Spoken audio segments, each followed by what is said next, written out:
आ जाओ। देखना, हमने पढ़ा था, 3 विपाक पढ़े हमने, मधुर, अम्ल और कटु विपाक पढ़ा हमने। अब पढ़ रहे हैं उन विपाक के क्या-क्या गुण होते हैं। देखिएगा, मधुर विपाक जो होता है, उसका गुण होता है, मधुर रस भी तो कैसा होता है, स्निग्ध होता है, गुरु होता है कि नहीं होता है? होता है। और मधुर विपाक के अंदर किसकी उत्पत्ति हो रही थी? कफ की उत्पत्ति हो रही थी। और तो कफ की उत्पत्ति हो रही थी, तो उस कफ कैसा होता है? स्निग्ध और गुरु होता है कि नहीं होता है? तो मधुर विपाक कैसा होगा? स्निग्ध होगा और गुरु होगा। अम्ल विपाक है तो अम्ल विपाक क्या होगा? स्निग्ध होते हुए लघु होगा। कटु विपाक जो होगा वो रुक्ष होगा और लघु होगा। और वात कैसी होती है? रुक्ष होती है और लघु होती है। और कटु विपाक में कौन बन रहा था? वात बन रही थी कि नहीं बन रही थी? बन रही थी। अब देखिएगा, स्निग्ध रस है और एक रुक्ष रस है। जब हम पढ़े थे पिछले लास्ट आपके लेक्चर के अंदर, तो स्निग्ध रस के अंदर मैंने बताया था मधुर, अम्ल, लवण होते हैं। वहीं रुक्ष के अंदर मैंने एक ट्रिक बताई थी, रुक्ष। तो बाकी जो 3 बच गए हैं, कटु, तिक्त, कसाई, ये रुक्ष रस होंगे। लेकिन मैंने ये बताया था कि इस कसाई को पकड़ के आगे ले आना और बाकी इनको एज इट इज रहने देना, तो प्रवर, मध्य, अवर हो जाएगा। तो रुक्ष रस जो होगा वो कसाय होगा। तो ये ट्रिक थी इसकी। तो रुक्ष रस वाला कौन सा रस होता है? कटु, तिक्त, कसाय होते हैं। अब देखिएगा, स्निग्ध गुण वाले जो रस होंगे, मधुर, अम्ल, लवण, ये क्या करेंगे?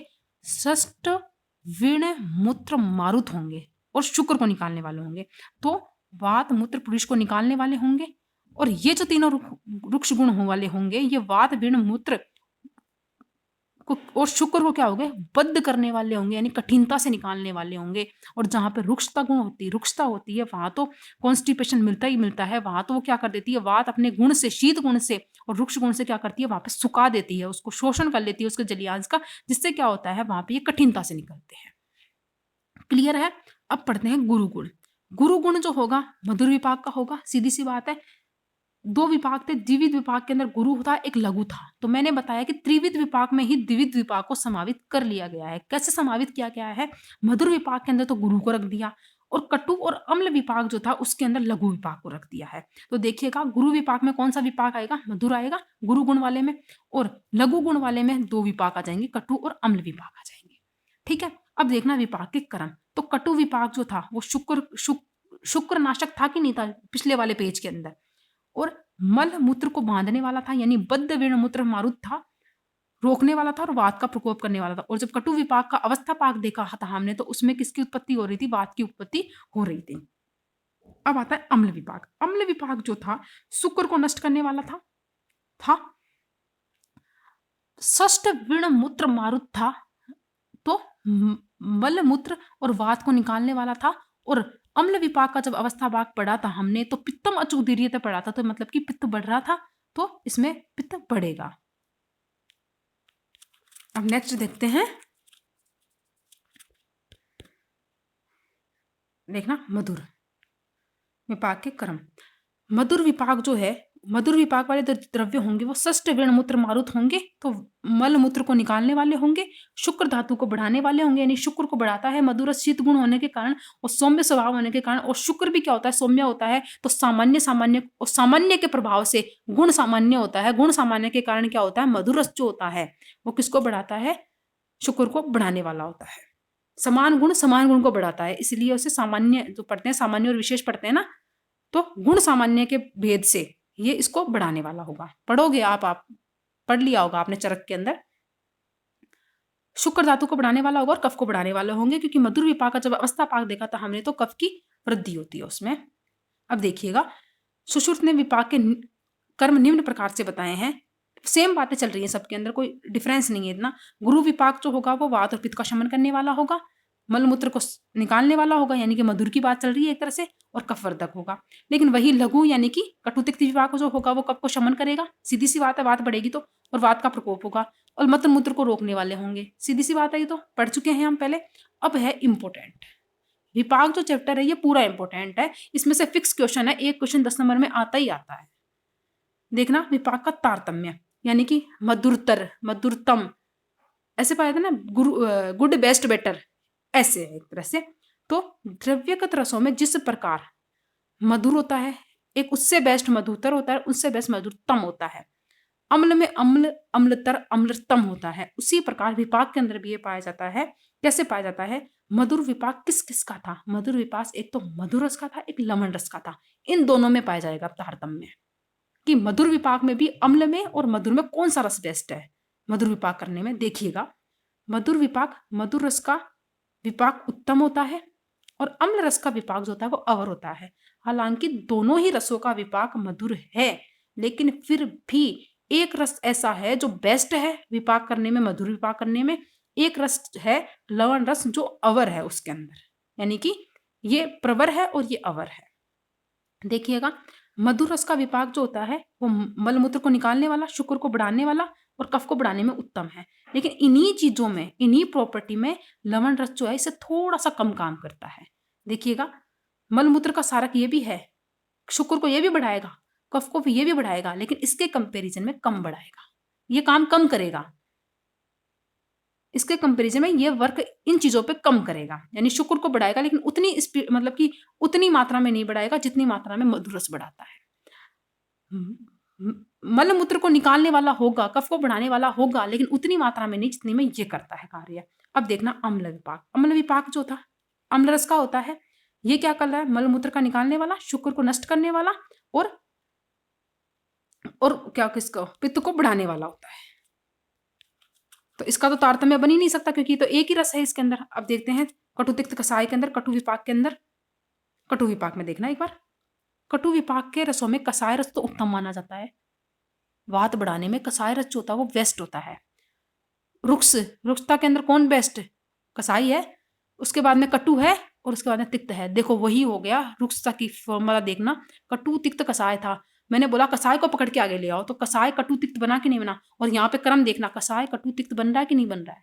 कटु विपाक के तारतम्य के अंदर देखना, कटु तिक्त रसों का विपाक, रसों में तिक्त रस का कटु विपाक अल्प यानी अवर माना जाता है, शुक्र नाशक में, बद्ध विणमूत्र करने में और वात को करने में। लेकिन कटु रस का विपाक जो होगा वो मध्यम होगा और कसाय रस जो होगा वो उत्तम विपाक वाला होगा। यानी कहने का मतलब ये है, ये तीनों ही रस जो हैं विपाक तो कटु करेंगे, इनका विपाक तो कटु होगा, लेकिन एक का तो बेस्ट है, यानी एक तो उत्तम है, एक मध्य है और एक अवर है। यानी एक तो कटु विपाक है, एक कटुतर है, एक कटुतम है, ऐसे है। तो बेस्ट कौन है? कसाय, उसके बाद में आया कटु और उसके बाद में आया तिक्त। और वही रुक्स वाली जो ट्रिक थी उसी से याद कर लेना, रुक्षता के क्रम में कौन से थे, प्रवर मध्य अधम, उससे याद हो जाएगा। अब देखना, ये भी इंपॉर्टेंट लगाना, याद करना है आपको, विपाक की उपलब्धि में हेतु क्या होते हैं, यानी कि किस तरह से हमें पता चलेगा कि इसका विपाक ये है। इसका पता चलता है हमें उस आहार द्रव्य के दोष पर कर्म करने से, कि दोषों पर वो कैसे कर्म कर रहा है, धातुओं पर वो कैसे कर्म कर रहा है और मलों पे वो कैसे कर्म कर रहा है। इन तीनों चीजों के ऊपर जो अपना द्रव्य खाया है अपन ने, आहार द्रव्य है चाहे फिर वो औषध द्रव्य है, इन तीनों के पर हम सबसे पहले उनका क्रम देखेंगे। उसके क्रम के करने के बाद में ही हम ये डिसाइड कर पाएंगे कि इस द्रव्य का विपाक कौन सा है।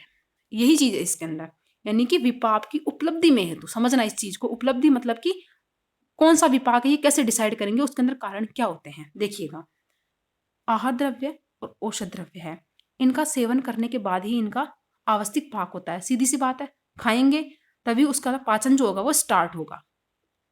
इसके बाद विपाक की प्रक्रिया प्रारंभ होती है। विपाक की प्रक्रिया प्रारंभ होती है मतलब कि रस की उत्पत्ति और दोषों की उत्पत्ति प्रारंभ होती है, यानी कि तीन विपाक जो थे वो प्रारंभ होते हैं। और रस परिणाम जो रस होता है, यानी कि रस बनता है, जिससे क्या होता है, उत्तरार्थ धातुओं का निर्माण होता है। ये है विपाक का ज्ञान उसके कर्मों के आधार पर, यानी कि कर्मों के आधार पर, यानी कि वो दोष धातु मल पर क्या कर्म कर रहा है आहार द्रव्य, उसके आधार पर अनुमान प्रमाण से लगाया जाता है। अनुमानित लगा सकते हैं एक तरह से, क्योंकि आप्तोपदेश यानी कि इससे हम पढ़ते हैं और इसके ऊपर मतलब रेफरेंस बुक से हम पढ़ते हैं और इनमें जो लिखा है वो शाश्वत सत्य होता है। और इनके आधार पर हम क्या करते हैं, पढ़ते हुए आप्तोपदेश का ज्ञान लेते हुए, आप तो पुरुषों से लिखा हुआ है उनका ज्ञान लेते हुए फिर हम अनुमान लगाते हैं कि उसमें ऐसा लिखा हुआ था रेफरेंस के अंदर, तो इसका अनुमान लगाते हैं कि इसका विपाक ये है, ऐसे है। अब देखिएगा, विपाक की उपलब्धि के संदर्भ में आचार्य चक्रपाणि ने, जिन्होंने चरक संहिता पर टीका लिखी थी, आयुर्वेद दीपिका, फर्स्ट चैप्टर जब इंट्रो पढ़ाया था तब पढ़े थे अपन ने, उन्होंने चरक सूत्र 26 के 66 नंबर की टीका में कहा है, उस कोटेशन पर टीका करते हुए इन्होंने कहा है कि रसों का उपयोग होने के बाद में अंतिम आहार के परिपाक से, यानी अंतिम आहार के ऊपर जो पाक होता है उसका पाचन होता है, उसके बाद में कफ, शुक्र की वृद्धि आदि से निश्चित होता है। वही बात हो गई, दोष कौन सा हुआ, धातु के ऊपर कैसी कर्म कर रहा है, धातु बढ़ रही है, यानी कि धातु ही तो हो गई एक तरह से शुक्र, और मल पे क्या कर्म हो रहा है, इन तीनों चीजों पे डिसाइड करेंगे कि हम इसका विपाक क्या है। देखिएगा, एक एक चीज देखिएगा। देखना, जैसे पिपली है, पिपली का पाचन हुआ और उसने वृश्य क्रम किया, वृश्य क्रम से एक तरह से मान सकते हैं शुक्र को बढ़ाने वाला है, ये शुक्र को उसने बढ़ाया, यानी धातु वर्धक हुआ। फर्स्ट फर्स्ट हुआ, ये लगाओ 1 नंबर। कफ बढ़ा, यानी कि दोष पर क्रिया करी, 2 नंबर। षष्ठ विण मूत्र, यानी कि मल पर क्रिया करी तो मल मूत्र को निकालने वाला हुआ। इन 3 चीजों से कोई भी बता देगा ये मधुर विपाक है। ठीक है, तो इन दोष धातु मल पर क्रिया की उसने, उसका पाचन हुआ, पिपली का सेवन हमने किया, उसके बाद में तो हम उसका कर्म के बाद में क्या पता लगाया, हमने इसका मधुर विपाक है, ऐसा हमने ज्ञान किया। क्लियर है? देखिए, अब ये बता रहा है, नीचे इसका एक्सप्लेनेशन दे रहा है कि शुक्र धातु की वृद्धि षष्ठ विणमूत्र और कफ की वृद्धि के अंदर मधुर विपाक होता है।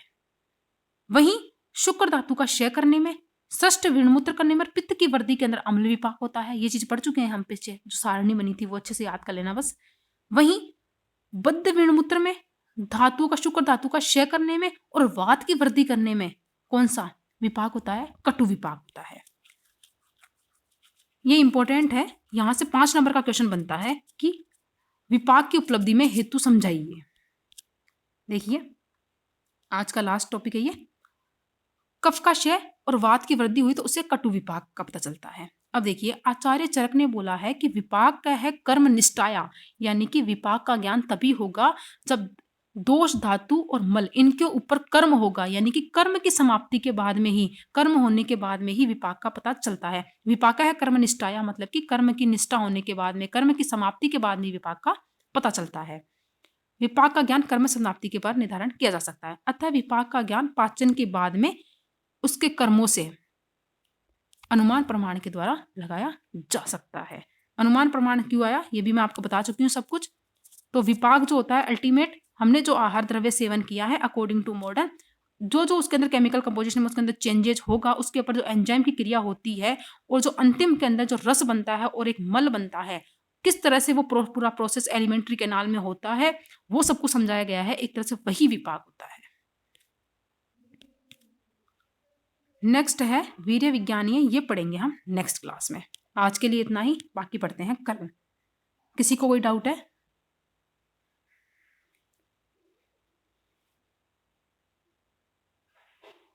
एनीवन? चलिए बाकी पढ़ते हैं कल।